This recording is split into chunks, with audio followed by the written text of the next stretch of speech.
Blood pressure வர்றதுக்கு என்ன காரணம்னு பார்த்தா ஒன்று வந்து டயட்டு, அதிகமான கொழுப்புச்சத்து உணவுகளை சாப்பிட்றது, அதிகமாக கார்போஹைட்ரேட்டை சாப்பிட்றது, டைம்லி ஃபுட் இல்லை ஹெவி ஃபுட்டு சாப்பிட்றது, வெயிட்டை குறைக்காமல் இருக்கிறது ஒபேசிட்டி.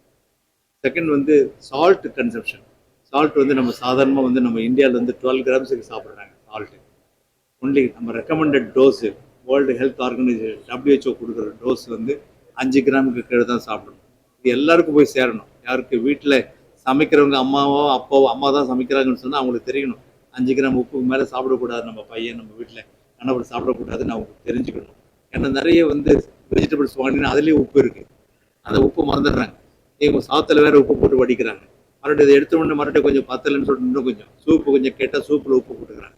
ஊறுகாய் வச்சு சாப்பிட்றாங்க, அப்பளம் சாப்பிட்றாங்க, பப்படம் சாப்பிட்றாங்க, டின்ட் ஃபுட்டு சாப்பிட்றாங்க, சேச்சுரேட்டட் ஃபுட்டு நிறைய சாப்பிட்றாங்க. இப்படிலாம் சாப்பிடும்போது தான் பிளட் ப்ரெஷருடைய லெவல் அதிகமாகுது. ஸோ இதெல்லாம் வந்து நம்ம குறைச்சாக்கா பிளட் ப்ரெஷர் வராமல் தடுக்க முடியும். அடுத்தது வந்து பார்த்திங்கன்னா ஃபிசிக்கல் ஆக்டிவிட்டியே கிடையாது. நிறைய பேர் பார்த்தீங்கன்னா எனக்கு டைமே இல்லை சார் நடக்கிறதுக்கு. நேற்றே ஒரு டாக்டர்ஸ் மீட்டிங் நடந்தது. டாக்டர்ஸ் மீட்டிங்கில் நான் கேட்கும்போது எத்தனை பேர் எக்ஸசைஸ் பண்ணுறீங்கன்னு கேட்கும்போது ஒரு 30% பேர் தான் எக்ஸசைஸ் பண்ண முடியுது.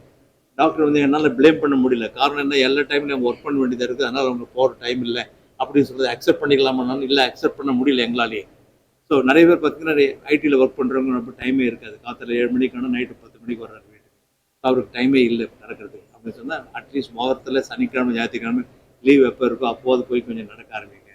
வெயிட்டை குறையத்துக்கான முயற்சிகள் பாடுங்க, ரெசிஸ்டன்ஸ் எக்ஸசைஸ் பண்ணுங்க, ஃபிசிக்கல் ஆக்டிவிட்டி பண்ணுங்க. யார் ஸ்மோக்கர்ஸ் இருக்காங்களோ அவங்களெலாம் ஸ்மோக்கிங் ஸ்டாப் பண்ணாங்கன்னா பிபி ஏறாமல் தடுக்க முடியும். ஆல்கஹால் கன்சம்ஷன் வந்து இப்போது டெய்லி சாப்பிட்றாங்க ஆல்கஹாலு அப்படின்னு சொன்னால் பிளட் ப்ரெஷர் ஏறிக்கிட்டே போகும். பிளட் ப்ரெஷருக்கான மாத்திரை உங்கள் டாக்டர் எழுதினா கூட பிளட் ப்ரெஷர் நார்மலுக்கு வராது. காரணம் உங்களுடைய stimulating blood pressure is alcohol. அதை நிறுத்தினா தான் பிளட் ப்ரெஷர் குறைய ஆரம்பிக்கும். ஸோ சால்ட் கன்சம்ஷன் குறைக்கணும், ஸ்மோக்கிங் ஸ்டாப் பண்ணணும், ஆல்கஹால் ஸ்டாப் பண்ணணும், ஃபிசிக்கல் ஆக்டிவிட்டி நல்லா இருக்கணும், டயட்டை மாடிஃபிகேஷன் இருக்கணும். உலகத்தில் இப்போ கணக்கெடுத்து பார்க்கும்போது 31% பீப்புளில் வந்து பிளட் ப்ரெஷர் அதிகமாக இருக்கும். அந்த 31% வந்து ரொம்ப அதிகமானது. சரி, இந்தியாவில் எவ்வளோ இருக்குது அப்படின்னு கணக்கு பார்த்து அதே 31% இந்தியாவிலேயே இருக்குது. நம்ம இந்தியாவிலேயே நீங்கள் பார்க்கும்போது 4ல் ஒருத்தருக்கு வந்து பிளட் ப்ரெஷர் இருக்குதுன்னு கண்டுபிடிச்சாச்சு. பிளட் ப்ரெஷர் அதிகமாக உங்களுக்கு உறுப்புகள் பாதிக்கும். பிளட் ப்ரெஷருடைய எஃபெக்ட்னால ஸ்ட்ரோக் வரலாம், பிளட் ப்ரெஷருடைய எஃபெக்டால் ஹார்ட்டில் அட்டாக் வரலாம், கிட்னியில் ஃபெயிலியர் வரலாம், ரத்த குழாயில் அடைப்பு வந்துடலாம். ஹார்ட்டில் திடீர்னு அட்டாக் வர்றது மட்டும் இல்லாமல் ஒரு ரத்த குழாயில விரிஞ்சிரும், உடஞ்சிரும் உள்ளரை.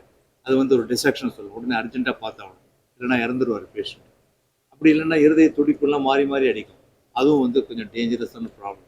Blood pressure